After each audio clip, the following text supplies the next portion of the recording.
Bueno, gaur, esketxeekin jolastuko dugu, bai? Orduan, nik emango dizuet elkarrizketa eredu bat.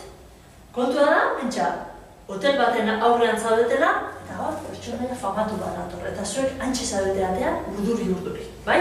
Orduan, bakoitzari emango dizuet, talde bakoitzari elkarrizketa bera, eta utxunea bete beharko dituzue, erabaki beharko duzuen horren zain zaudeten, eta guzti hori dena. Ulertu da? Bai. Venga, zuentzat,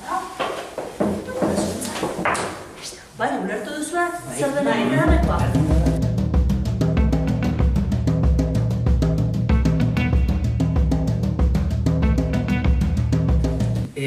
Futbolari bat. Futbolaria? Baina zei? Futbola, beti futbolari gabiltza.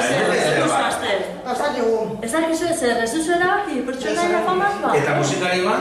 Musikari bat. Venga, bale. Neri gozea gustatzen jata. Gose? Gozea. Bai, Nola da gozekoa? Inez.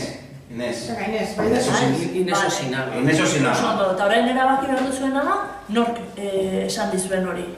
Bai? Nork jarriko duzuen. Gerako norbait. Arratek esan dugu. Arratek esan dizuela? Bai? Venga, bai. Oso ondo.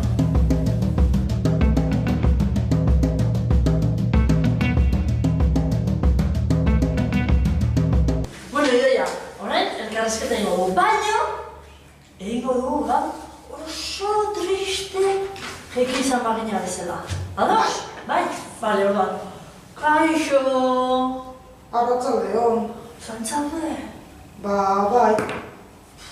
Eta morretorriko da, Uste dut Inez gozekoa etorriko dela.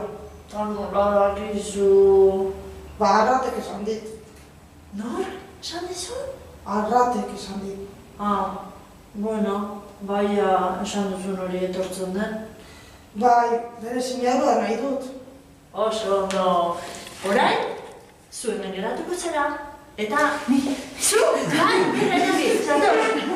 Inaki, orain, gauza bere egingo duzu, baina, pentsa, Errusiara zeratela, eta orduan, horrekin egiten duzu. Bai? Bera, ia esateratzen den. Tori. Kaixo! Arratzalde hon. Zaintzaude? Bai. Nor etorriko da?